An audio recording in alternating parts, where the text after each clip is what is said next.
place of beauty.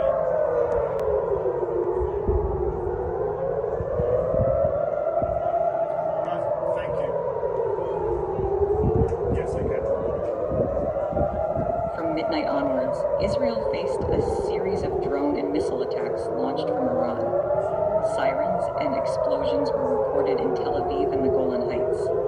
According to Israeli security sources, 99% of the missile and drone attacks were successfully intercepted.